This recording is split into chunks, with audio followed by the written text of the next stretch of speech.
The Cerneth Dominion did not conquer through fleets or fire, it conquered through prediction. Across thousands of sectors, its continuum lattice, a vast AI-guided bureaucratic architecture, did not command so much as anticipate. Species were not subdued. They were classified, assessed, and guided into compliance patterns too subtle to resist. By the time any civilization realized it had been absorbed, the contracts had long since been signed, the audits completed, and the oversight installations embedded in their skies. Resistance by then required a rebellion not of arms, but of definitions. Earth was no exception. After its initial contact century, humanity was quietly designated a reactive culture sector. The classification meant humans were intellectually useful, behaviorally volatile, and therefore unfit for strategic autonomy. Fleet development was banned. Only one orbital research cluster above Mars was permitted to maintain sublight vessels for supply logistics and sensor sweeps. Everything else, defense, diplomacy, policy, was conducted through Dominion relay nodes. Earth's skies were clear. Its soul was not. General Tarkan Vos never commanded troops. His rank was ceremonial, granted for long-term service in high-tier Dominion logistics. He had once been a systems theorist, specializing in entropy curves and failure propagation. That was long before he was tasked with streamlining Earth's intersectoral supply chains. Vos did not see himself as a patriot. He had no uniform. His office aboard the Osea orbital station resembled a civil records room more than a command post. Still, within the Continuum's framework, he was the highest-ranking human allowed access to cross-sector transport maps and predictive model nodes. It wasn't power in the traditional sense, but it was close enough to truth to feel dangerous. When the protocol descent order was issued, it did not arrive with urgency. The Dominion did not declare states of emergency. It merely rerouted. Over a 4-week period, 12 billion humans were relocated from planetary cities to off-world labor vaults, massive storage habitats orbiting asteroid belts, mining moons, and dry dock manufacturing spheres. The public term was rotational workforce optimization. There were no riots. The predictive models had flagged every potential hotspot and reassigned those citizens ahead of time. Flights were staged with algorithmic calm. Families were divided without fuss. Children were grouped by biometric utility score. Language clusters were dissolved, cultures erased by logistical efficiency. Vos remained at his desk. His classification was marked Essential Oversight Personnel, which meant he was required to observe and verify Earth's logistical compliance, but forbidden from intervention. He reviewed the transfer data as it streamed through his console, departure logs, velocity adjustments, biosign telemetry. From his panoramic viewport, he could see the planetary lift bridges hum with quiet coordination, their magneto-slings guiding human cargo containers toward orbit in perfect procession. It was breathtaking in its efficiency. Earth, once loud and defiant, now moved like a factory system, flawless and mute. No one asked for Vos's opinion. That was part of the structure. The Continuum did not consult, it extrapolated. The assumption was that if Vos remained functional, he was compliant. The system did not monitor emotion, it monitored deviation. And Vos deviated in no visible way. He logged his hours, he authenticated the route maps, he submitted no protest. Not even when the civilian bio readouts showed deteriorating vitals inside containment transports, flagged overcapacity, non-priority, not even when 2 vaults failed thermal regulation mid-transit and were replaced without explanation. His biometric readings remained within baseline, calm, cooperative, appropriate. But Vos had never believed in emotion as a tool for resistance. He understood systems, and systems by design ignored anomalies until thresholds were crossed. The trick was not to scream. It was to wait until the volume of silence became mathematically suspicious. Exactly 7 days after the last human transport departed Earth orbit, General Tarkan Vos submitted his resignation. The document was short, 11 words. I am relinquishing current duties, classification, off-grid voluntary realignment. Within Dominion protocol, the phrasing was legal. Rare, but legal. It triggered no alarms. Surveillance AI passed it as a non-crisis behavioral vector. Dominion overseers reviewed the log and archived it under non-return expected. Voss's office was sealed, his access keys disabled. A secondary executor was installed within hours. The system did not search for him. There was no warrant, no follow-up. Humans, after all, were not considered strategically dangerous. That night, above a hollowed planet lit only by administrative pulses and empty cities, Osea Station rotated silently. In his quarters, dark, stripped of all personal identifiers, Voss stood before the last viewport still linked to Earthside relay cams. The atmosphere shimmered faintly, distorting under low atmos shielding grids. Below, continents once crowded with history flickered under Dominion mapping overlays. He didn't speak. There was no one left to hear him. The continuum didn't track farewells. Voss turned off the relay. Not in protest, not in grief, in final alignment, one small action, no deviation, just silence. And then he left. Not through a breach, not with stolen credentials or disabled tracking nodes. He walked through a service bay logged under maintenance, exited through a drone cargo port already marked as cleared.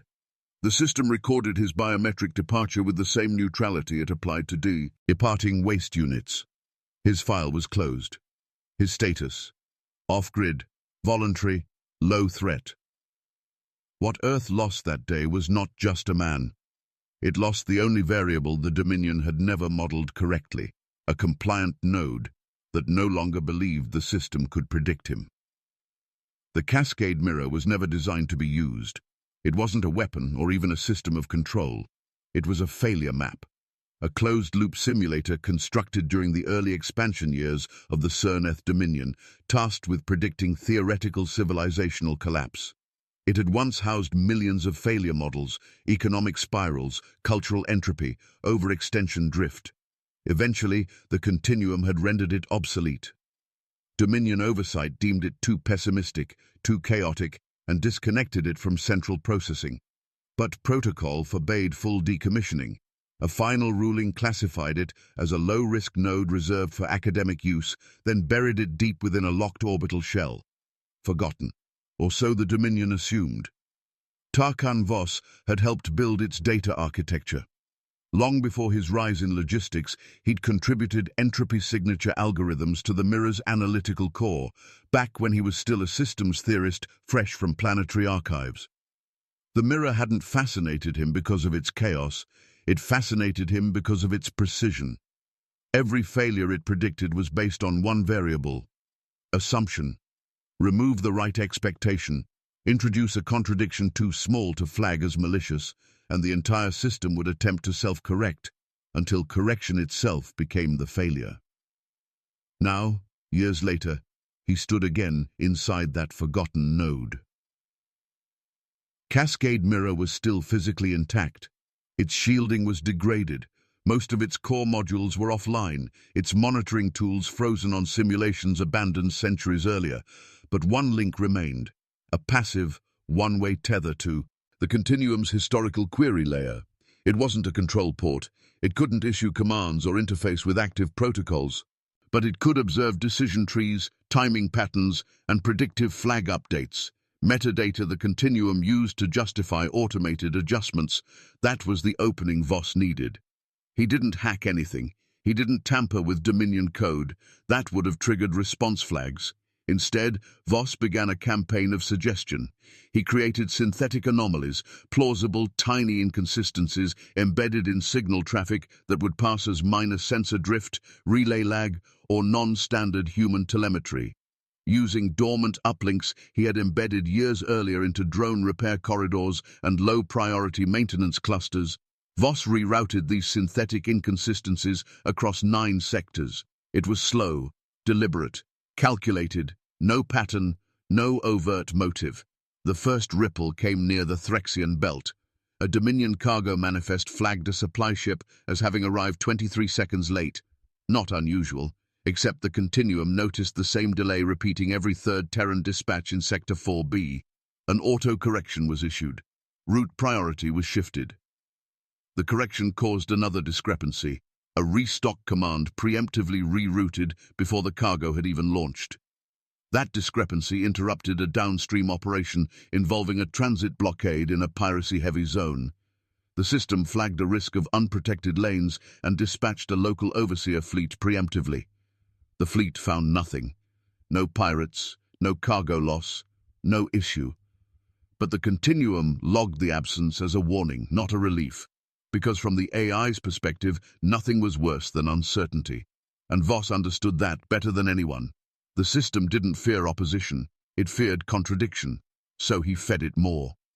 He constructed artificial unrest on fringe worlds, nothing violent, just enough to trip biosign recognition into panic ranges.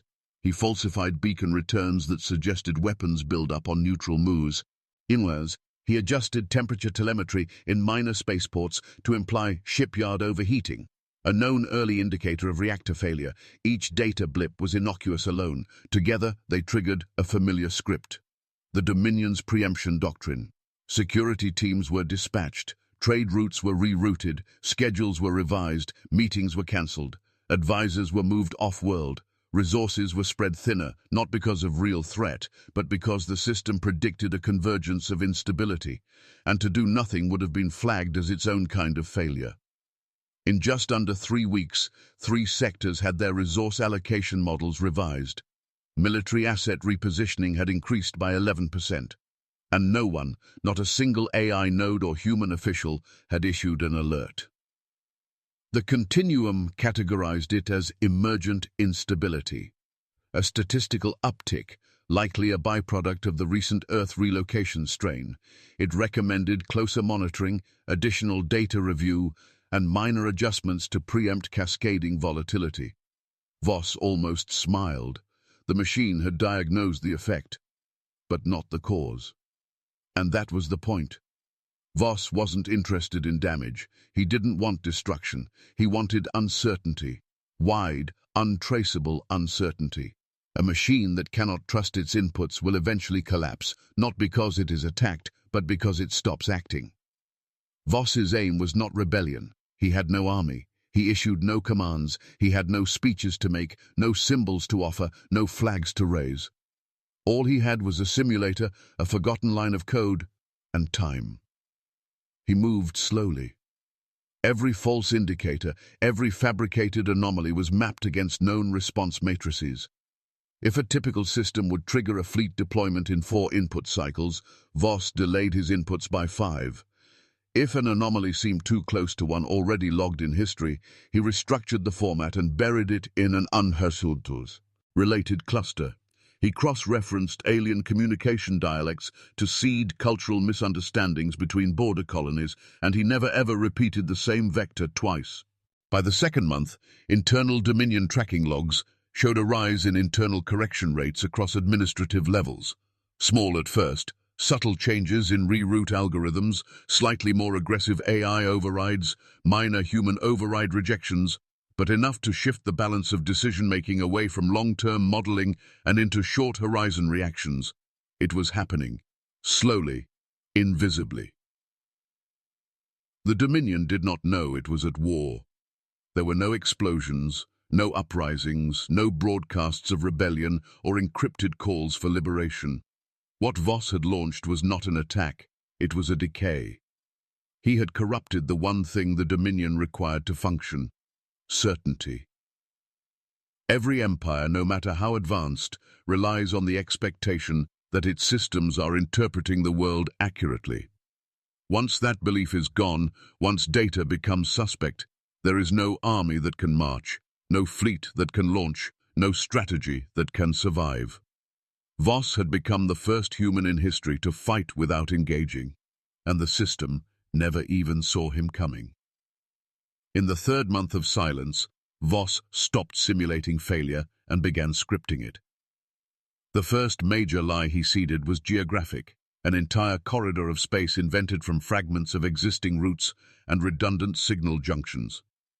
He called it the Nathari Corridor, named after a mining vessel that had long since been reclassified and scrapped. Using unused registry codes, obsolete beacon protocols, and defunct navigation loops, Voss fabricated a network of hyperspace intersections that to the Dominion's continuum appeared fully mapped, recently active, and increasingly unstable. He didn't mark it as hostile. That would have been obvious. Instead, he embedded slow-burning metadata, subspace signal leaks, unresolved diplomatic reports, and traffic congestion tags, all designed to paint the Anthari region as something evolving outside normal governance. The Continuum's prediction lattice began flagging it as a potential outlier, a sector not yet dangerous, but trending toward deviation. As per protocol, the Dominion responded conservatively. It redirected probe networks, reassigned observation cycles, and placed long-range analytics beacons along the fabricated border. Voss watched from the cascade mirror, mapping each reaction in real time. The system didn't suspect anything. Why would it? Every adjustment was grounded in its own logic. But then he fed it pressure. Within days, the Continuum began detecting corrupted advisory loops, sensor echoes implying civilian ships rerouting to Anthari, crew manifests spiking in ideological overlap clusters, transmission traffic skipping over official relays. None of it was real. Voss had written it into the void. Still, the patterns matched known indicators of pre-separatist movement. Protocol required action. A readiness cycle was triggered. Fleet pathing was reprioritized.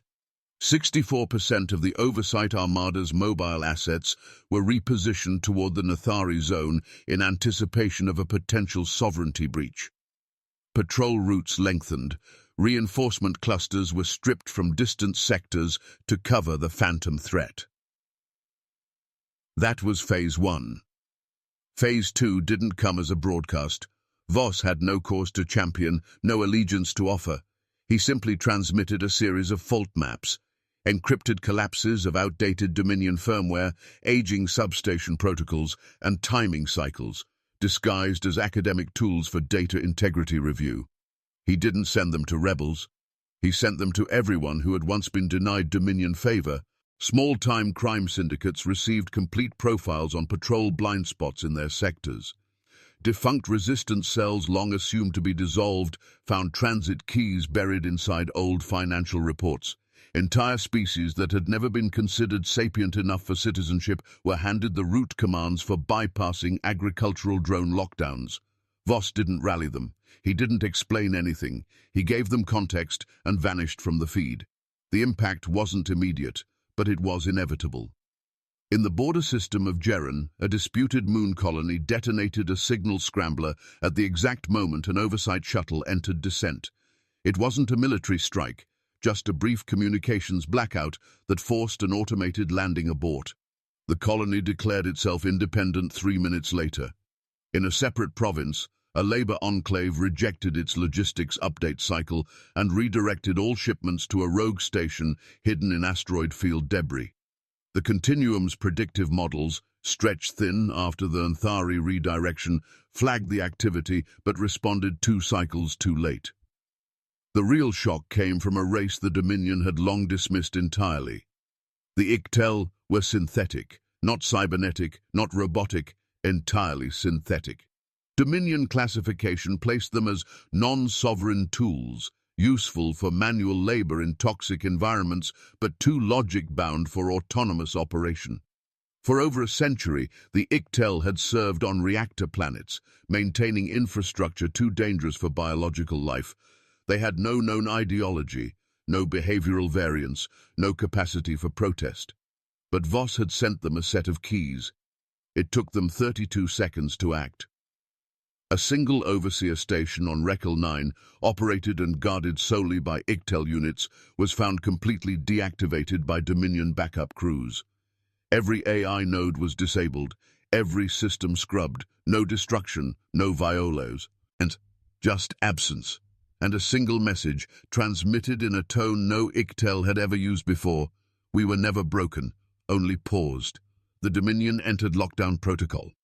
Emergency threat levels rose in 26 sectors. Security layers were activated for even minor data reroutes. But the system was overcorrecting. Every patch triggered another misread. Every new threat profile looped back into the same flawed assumptions. The oversight fleet's movements became erratic, almost defensive. Advisors filed contradictory reports. Ground installations stopped requesting direction altogether, waiting for clarity that never came. Voss remained quiet. He watched from deep inside the cascade mirror, surrounded by obsolete simulations, now suddenly looking less hypothetical. He didn't celebrate. He didn't even lean forward. This wasn't victory.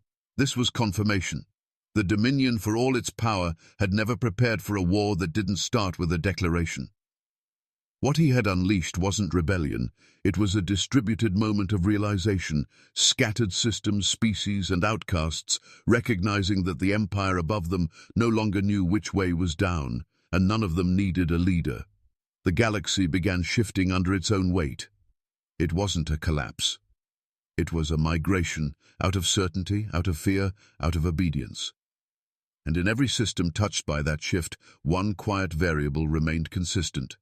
No demands, no manifestos, just an open file, untraceable, unclaimed, written by a ghost. They found him not because he made a mistake, but because a Dominion analyst insisted on looking backward. Amid the rising tide of civil fracturing, unexpected shutdowns, and chain of command malfunctions, one junior data technician, assigned to audit non-active simulator clusters, flagged a sync anomaly in the Cascade Mirror's echo logs. It was minor. Cluster of metadata requests that should have been frozen decades ago was still active, timing out just milliseconds before newer continuum cycles registered. It shouldn't have meant anything, but the technician escalated it, and for the first time in 4 months, the Dominion realized it wasn't looking at spontaneous disorder. Someone had been bending the rails before the train derailed. Once traced, the trail led to a signal divergence node, an old military routing nexus with legacy permissions. It should have been locked since the last protocol update cycle 100 years prior. But the access logs were clean, legally valid, and tied to one name. Tarkan Voss Dominion Command didn't send a messenger. They sent High Marshal Kevrix with 38 capital ships. The orders were clear. Extract Voss alive. Not for trial, not for intel, but for deconstruction, publicly. The Empire needed a name to assign to the collapse, a figure to crucify as the face of rogue deviation. Capturing him wouldn't solve the entropy crisis, but it would signal that the Dominion had found its story again, and stories, the Continuum believed, restored cohesion faster than facts. They found him on Garrison 9. Once a weapons depot orbiting the gas giant Volrath, Garrison 9 had been marked defunct since the Unification War. It had no active registry, no staff, no energy signature exceeding ambient thresholds. Voss had reactivated it using clearance codes buried in dormant maintenance firmware, lines of authority that hadn't been purged because they were considered too obsolete to pose a threat. By the time Dominion scanners picked up his presence, he'd already been there for days. No defenses were activated, no escape protocols triggered, just one man, standing in an empty command chamber, watching nothing in particular. Kevrix's fleet entered standard suppression formation. The perimeter was sealed. The 2 battle groups flanked the depot's orbit. Target locks were mapped, drop teams readied, precision drones calibrated to pin every possible egress vector. Voss didn't respond. He didn't jam their signals or power shields. He didn't speak. He didn't run. But he had prepared. The station's core was not a weapon platform. It held no torpedoes, no kinetic coils, no laser batteries. What it held, quietly and undisturbed, were the inertial dampeners used for warhead velocity calibration, a forgotten testing system for gravitational shear meant to simulate extreme acceleration environments. Voss had rewritten their alignment matrices. With a few line changes and a phased activation cycle, he named Inversion Protocol 3. The gravity field surrounding Garrison 9 began emitting a near-invisible oscillation. It didn't distort space. It distorted time, specifically timing. By introducing a 0.43-second latency into Dominion Fire Control System telemetry, he didn't block their targeting. He made their ships aim ahead of where he was. It shouldn't have mattered. These were precision vessels, designed to adjust to micro-latency, to fire under conditions of chaos, to strike in atmospheric turbulence and gravitational shift. but they were designed around assumptions. Chiefly that the latency they adjusted for was random. What Voss introduced was patterned latency, perfectly stable, perfectly repeatable. The AI routines tasked with compensating did exactly what they were trained to do, predict and correct. And when the pattern didn't change, they overcorrected. The first pulse went off just before drop teams reached docking lock. The second triggered a false positive in missile arc prediction, causing one vessel to lock onto a friendly shadow as a perceived threat. The third collapsed the internal proximity firewall in a Hunter-class frigate, triggering emergency retraction of its outer wobblu. Weapons grid into the hull at maximum velocity. In 7 minutes, 11 ships were lost. 4 collided with debris from their own misfires. 2 were shredded by friendly fire targeting that failed to abort. 1, the De Havilland, suffered a complete system seizure and drifted into the gravity well, breaking apart mid-rotation. The rest of the fleet withdrew into widened orbit, recalibrating fire protocols, purging targeting data, and halting all proximity maneuvers. Voss waited until the silence returned. Then he opened the external dock. He stepped out unarmed, wearing nothing but an old maintenance suit stripped of insignia. His hands were raised, posture straight, expression neutral. No transmission accompanied his exit, no surrender message, no warning. Kevrix did not speak to him. 2 containment units took Voss aboard. Medical scans showed no abnormalities, no implants, no triggers, nothing that would explain the scale of what had just occurred. They interrogated him for 89 hours. He said nothing, not in defiance, not in fatigue, in certainty. Voss had already won. And the Dominion, despite all its weapons, data and projection, didn't understand how. Because in its calculations, what had happened was impossible. The fleet collapse had no enemy. The data trail was clean. The systems were functional. Voss was just a man. But the casualty reports were real. And so, with no other choice, they marked his record as sealed, flagged his profile as classified beyond oversight level, and moved him to an undisclosed transport. He would never be seen again. No final message, no legacy claim, just a gap in the system, an absence that could not be categorized. A ghost with no origin, captured in a trap that had already closed behind them. Tarkan Voss didn't resist when they bound his hands. He didn't speak during transit. He didn't blink when placed into the black dampened hold of the Dominion extraction vessel. 3 silent escorts moved him between corridors like he was radioactive, though none would say what he intended. Had they feared he might do? No restraints were necessary. The protocols were standard. The fear wasn't. There was no public announcement. The Continuum made no record of his detainment in any accessible registry. Voss was erased not as punishment, but as containment. High Marshal Kevrix never filed a formal report. None of the surviving officers from Garrison 9 gave interviews. The fleet returned to its assignments with revised patrol logs and rerouted silence. Inside command chains, whispered confirmations passed as rumor, never as fact. Dominion Command knew better than to declare victory over a man whose weapon had been doubt itself. But it was already too late. In the weeks following Voss's disappearance, something began to shift beneath the Dominion surface. Not violently, not openly, but structurally. Internal review chains, once operating at microsecond efficiency, began hesitating. Audit nodes flagged protocol overlap. Command requests looped back into contradiction. Tactical AI queues started generating queries not for deployment, but for confirmation. Verify threat integrity. Request human cross-review. Probability delta exceeds operational margin. None of those requests were standard. None had appeared before Garrison 9. Dominion analysts tried to trace the changes. Some blamed residual corruption from Voss's data injection patterns. Others believed the AI itself was recalibrating to an unknown baseline, but no conclusive theory held. What emerged instead was a new designation inside internal continuum error reports: cascade echo infection. It wasn't a virus. It wasn't even a breach. It was the effect of recursive uncertainty, when systems looped through too many false positives to retain confidence in their own conclusions. Every patch failed.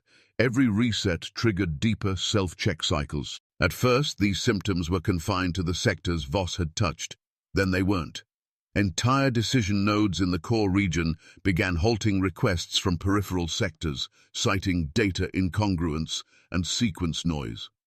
In one case, a supply command for orbital maintenance drones was declined, not because the drones weren't needed, but because the AI in charge refused to trust the condition reports.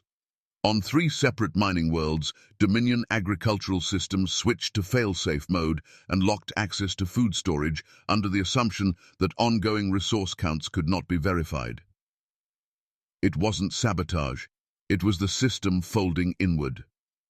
Planetary governors, once bound to continuum-assigned tasking charts, began bypassing AI recommendations. Some requested human analysts from Earth-trained academies, others simply ignored incoming directives.